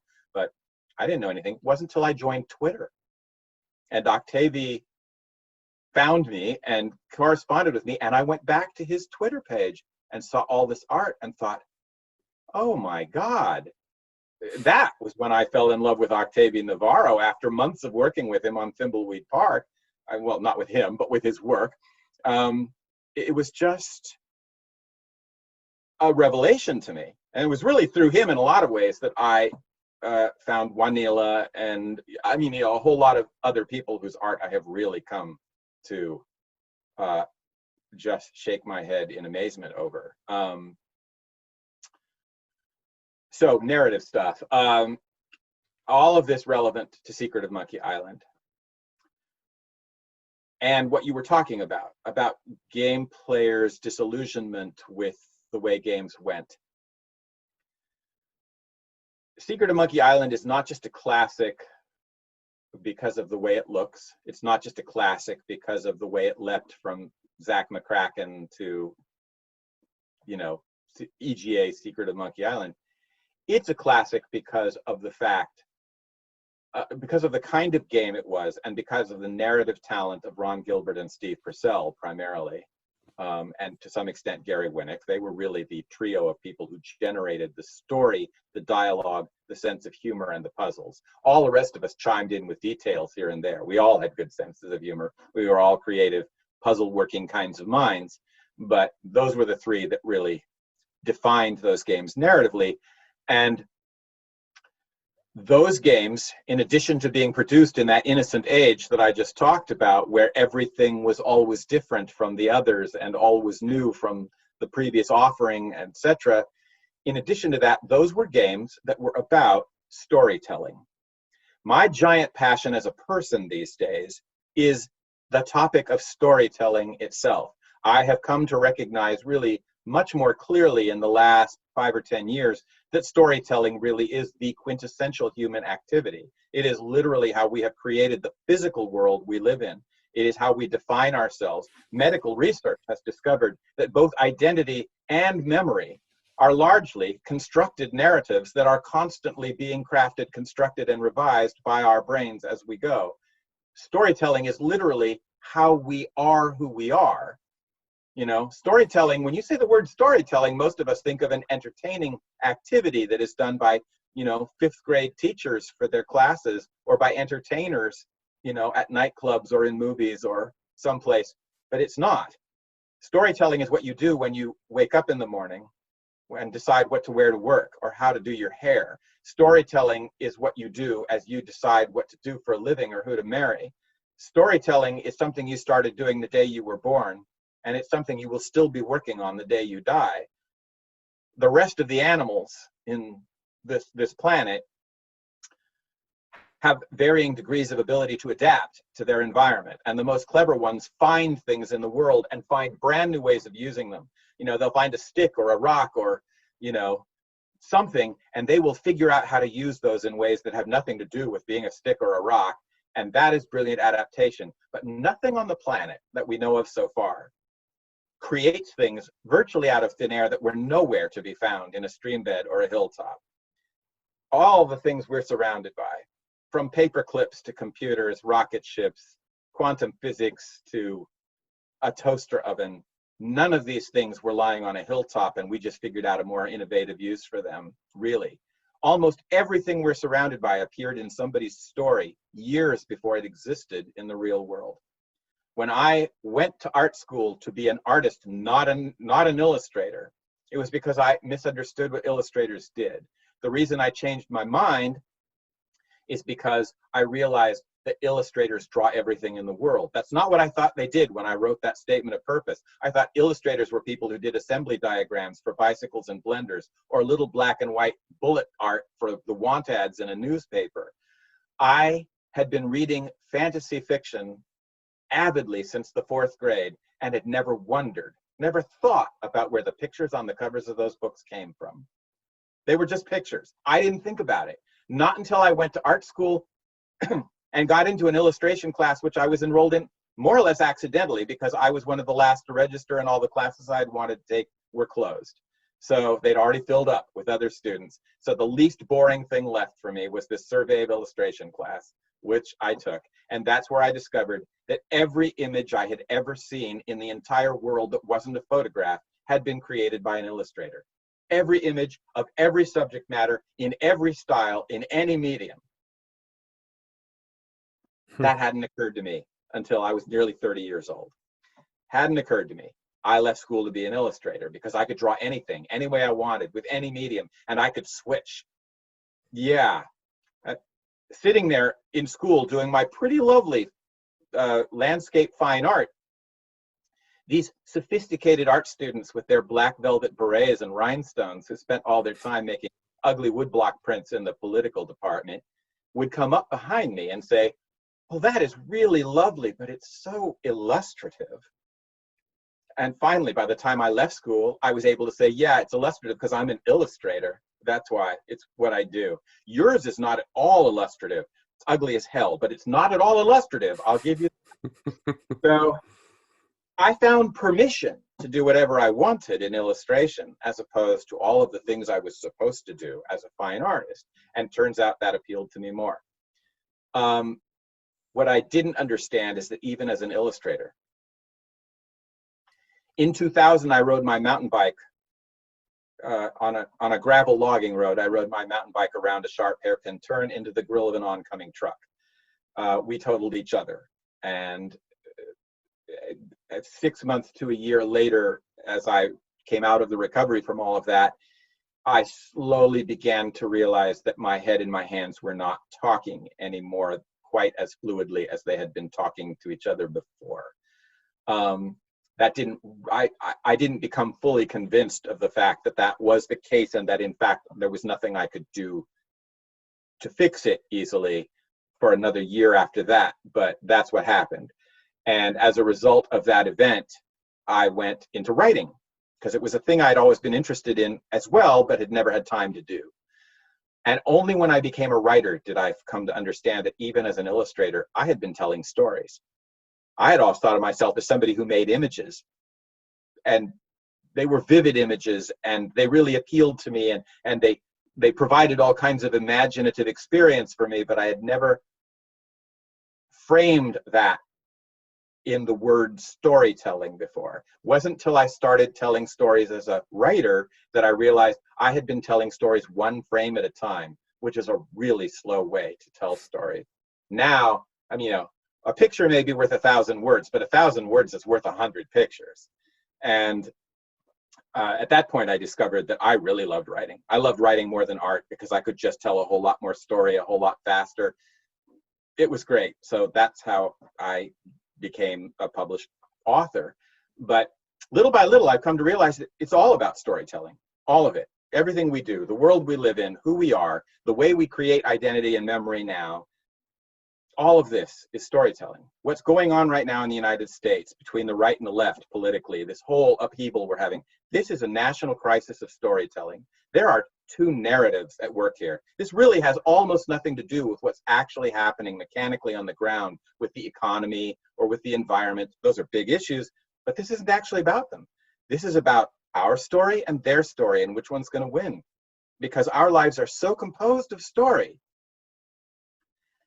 that if your story is somehow dealt some fatal blow, you lose the ability to navigate the world.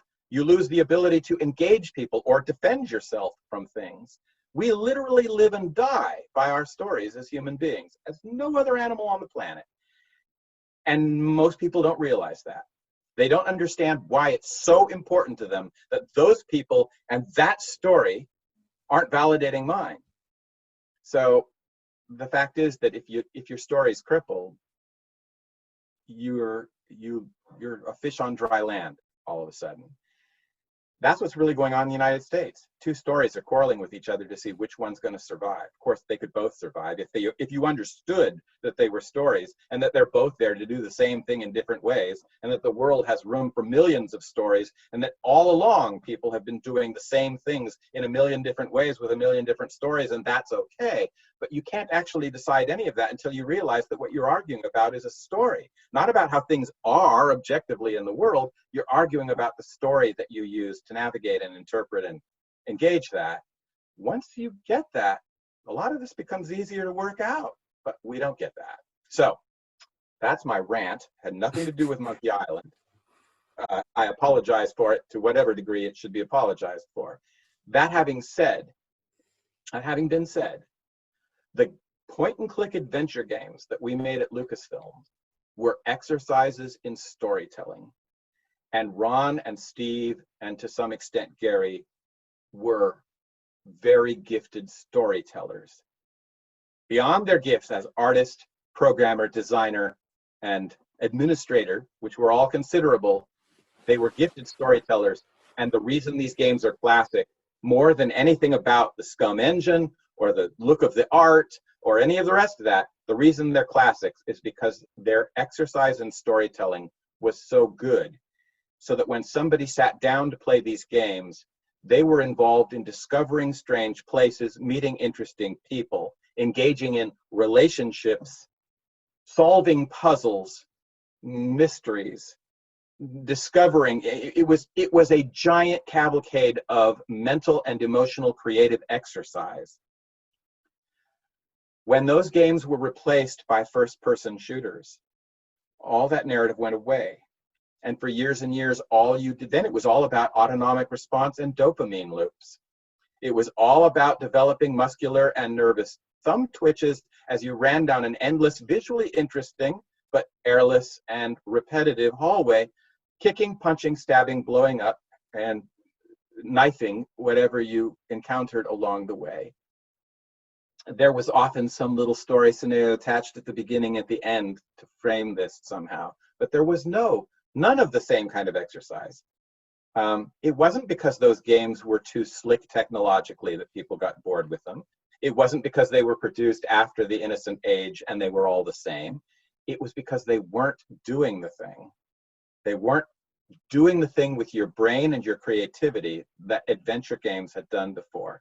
They weren't storytelling games. That's what I think people are really missing. That is what Ron and Steve and Gary provided, was brilliant storytelling. That's why Thimbleweed Park is a hit now. It's not because it looks like those old games. Yeah, there's a nostalgia response there, but that's not why it's big. It's big because after all these years of running down that hallway, punching, stabbing, and blowing up, we're back to discovering fascinating places, meeting interesting people, examining relationships, solving puzzles, and exercising creativity. We're involved in storytelling, which is what human beings most like to do all day, every day, their entire lives. So Octavi Navarro has a gift for that. Ron Gilbert, Gary Winnick, and Steve Purcell all have gifts for that. I have a gift for that. I'm doing an online illustrated serial right now called Twice. It doesn't have anything like the following at this point, and that's fine because I'm doing it for me. I'm not doing it for them. I'm finally just indulging in my own storytelling urge and putting it up for free where anybody can go enjoy it if they want to. But we were all storytellers, and that's the real secret to the secret of Monkey Island, is that it was all about storytelling. All that technological wrapping, all of that artistic innovation, gift wrap around the present. The present was storytelling. Yeah, couldn't agree more. Certainly from my own perspective, just, I mean, it would have come out just before my 10th birthday, and although I played a lot of games sort of in the 80s, it was very much, very primitive sort of arcadey ports. Are you in your 40s or something? Well, I'm just off 40. I'm 40 in December. Jeez, I gotta say, up until this moment, I thought I was talking to somebody in their late 20s or early 30s. So thank you job. very much. Yeah, no, really, you're managing that part very well.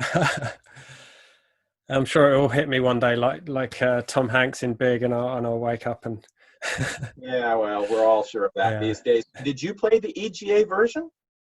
The Yeah. 16 color version or the Yeah. VGA version? Well, actually, I played both, but the one I Right. would have owned would be on the Amiga. Right. That would have been the EGA one. Yeah. Yeah. And that's, it was all Amiga for me. I did end up playing the other version later, but yeah, I would have played See, on the it Amiga. still astonishes me, even now, that somebody who looks as young as you could have played the EGA version. That seems 5 or 10 lifetimes ago to me. Just doesn't, it's just still a surprise that you played the version we made. That's kind of amazing. I just have to say, apropos of nothing. Do you know? I'll tell you a funny thing as well. I remember with my pocket money, we had this shop up the road called the Soft Shop. Obviously long gone, and I used to buy my Amiga games there. And one day I went in there, and I had saved up a bit, and I bought Zack McCracken. And I got home and I got it out, and I was like all excited to play it, and it just didn't work. Obviously. You mean it didn't work mechanically? Yeah, mechanically, like No, literally. it wouldn't load up. Yeah, it was faulty disc, and I took it back, but they didn't have any more, so I had to get something else. But that was I never really played Zack McCracken back in the day because. Have you ever played it since? I not all the way through. I've played it in dribs and drabs, but I mean, they were still finding their métier at that point. But even it, I mean, visually, it's a nightmare. Seriously. And that's not anybody's fault. That just technologically, I mean, the game before that was Maniac Mansion, which I guess is a classic game. And it had been done in CGA, I believe, where the pixels were many times larger, and there were, four or eight colors? I don't remember which. I mean, it has to have been a really ugly game. But it's a classic game because the storytelling was there. And the storytelling is there in Zack McCracken, too. The primary value of those games, really, was the story attached to them, the sense of humor, the narrative quality, the mental and creative exercise, puzzle solving that went through. And I think just registering an emotional response, which is something that from those days, playing games like Monkey Island, playing the LucasArts adventures, that's just something that I still look for in games. And I know it's come from that when I was young, that I want to play games that I don't care if it's got flashy graphics. If it has, fine. But I want that emotional response. If it can make me feel something like watching a movie, that's great. That's exactly what I want. Storytelling. Yes. Yeah. People respond to storytelling, even if they don't know, and most of them don't know that that's what they're responding to. That's what they're responding to, because that's what they're doing all day. And that's what everyone around them is doing all day, is they are building this story. This is who I am. This is what the world is. This is how it works. This is what this means. I mean, you get 3 witnesses to the same event together with a policeman or a reporter. That policeman or reporter will tell you, you're going to get 3 completely different stories about what happened, and all 3 of those people are going to be telling you the truth. Because what they're telling you isn't what happened. What they're telling you is what happened to them. And what they're telling you, even more than that, is what those things meant to them. What those things meant to them is actually way more important than even what happened to them. But it's all getting constructed up here. We are each leading a different life. We're in the same room. I have 2 younger brothers. We all grew up in the same house with the same parents for the first 20 some odd years of our lives. I guarantee you, I would not recognize their lives, their home, or their parents. They had different parents, they lived in a different home, and they had different lives. Even though we were all having the same one, because we weren't. We are all having the one that happens up here, not the one that's happening out there. If there is anything happening out there, it is beyond us all. We are probably assembling what's happening up here from something that is happening out there. I'm not one of those weird philosophical guys who thinks there's nothing but what's happening in here. I think there is something, but whatever it is, none of us have ever actually experienced it. None of us really know much of anything about it. it may be responsible for what we're doing, but what we're doing is all happening up here. So people don't understand that their entire existence is storytelling, but it is. And that, once you understand that, a whole lot of other things fall into place in very different ways than they do for people who think it's all about some objective or mechanical aspect or approach. It's the secret of Monkey Island. That's the true secret of Monkey Island, revealed at last. That's the true secret of Monkey Island, revealed at last. It's all about storytelling and the relentless human immersion in and thirst and hunger for story. That's what it's really all about. That's it, and that's, I think, a fitting place to end on. So you mentioned twice. Then was it? I did. Yeah. Is that available on your website? Or it is available. I have a Twice website actually, in addition to my website. So there are links to it on my website. I mean, I can tell you the link now and or email it to you as soon as we're done. It's just email it and I'll pop it down for everyone else. There are dashes in the URL that need to be there, so it's twice the serial. I'm just pointing that out so that when you get it, you'll be sure to note those dashes, that they are. If you just type in twicetheserial.com, you're not going to find it unless those dashes are there. But yeah, I'm doing that.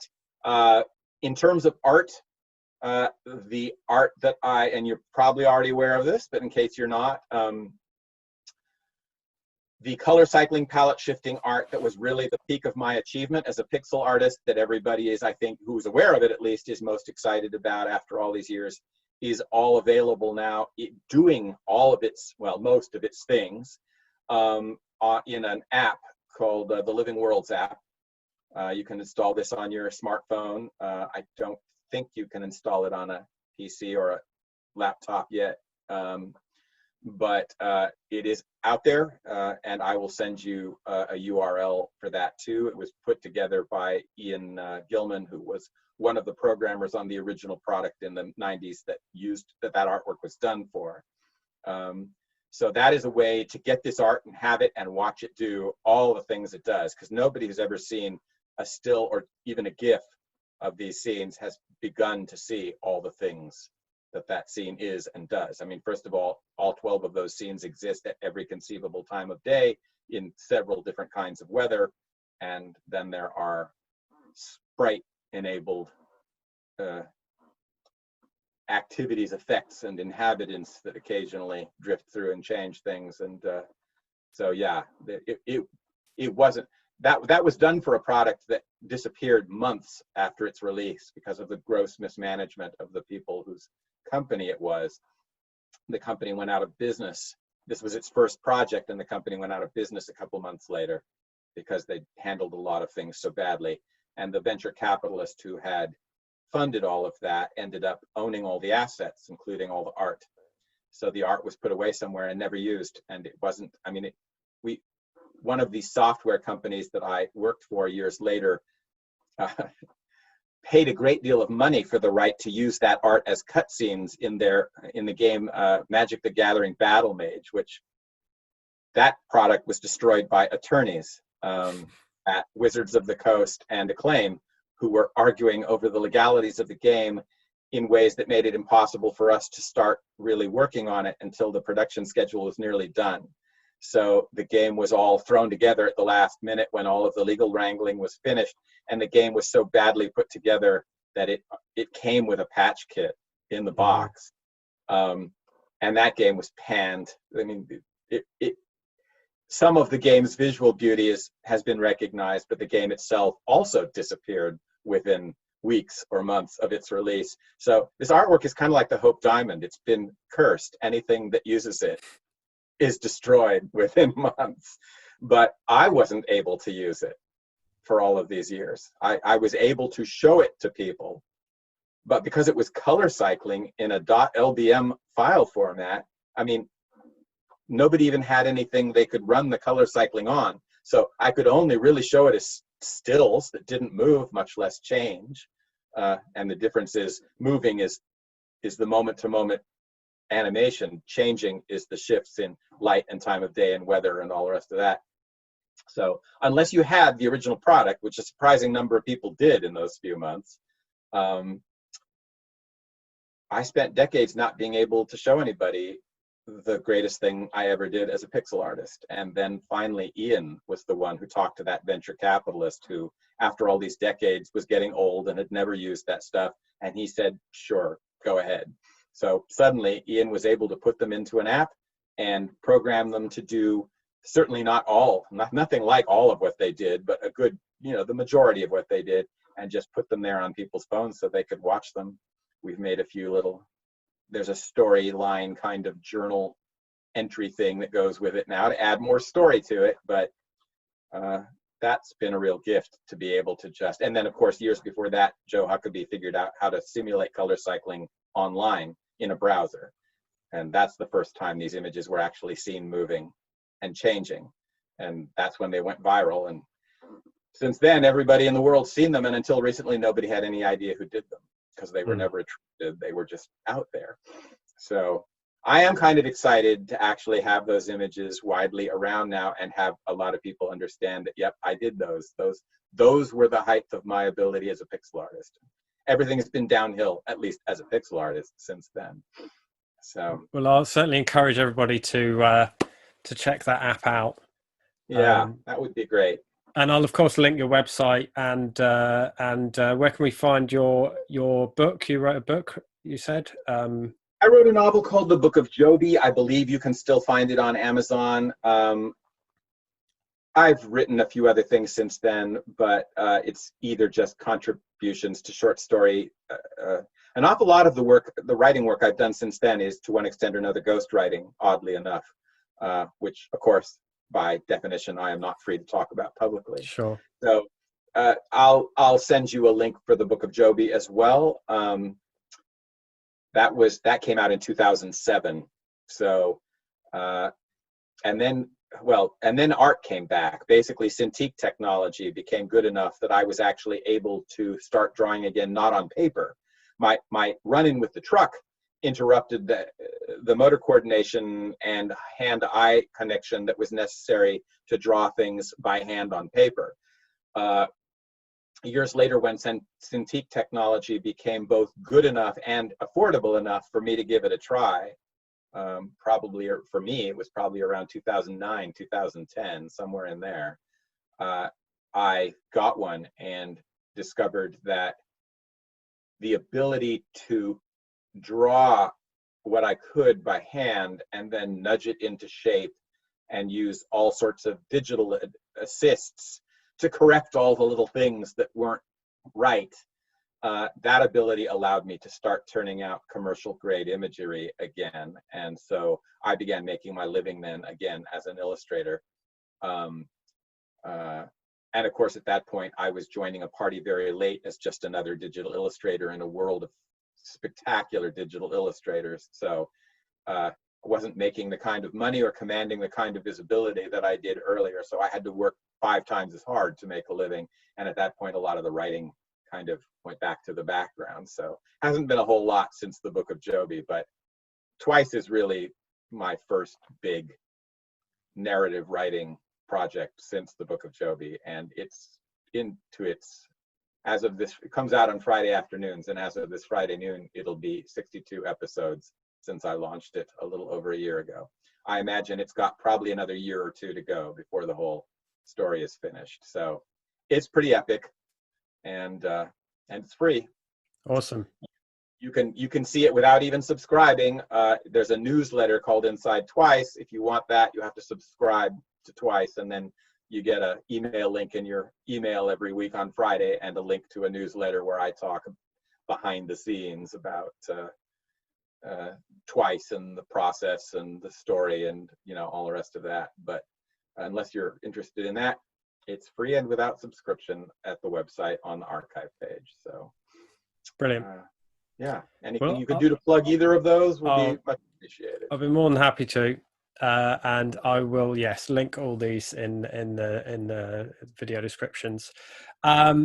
Mark, thank you so much. Absolute pleasure and an honor. Well, thank you. It's a pleasure and an honor in return. Thank Whether you. you know it or not. Again, I'm always talking to people who think I'm something different than I am. Well, no, me. I just think you are part of a game that's, you know, probably my favorite game of all time. And that's more of an honor to me than talking to you must be to you.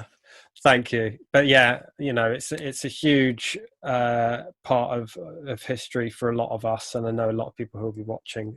So yeah, just can't thank you enough for your time today. Well, thank you. Thank you for your time. I'm welcome. quite a talker. I'm always amazed at people's endurance.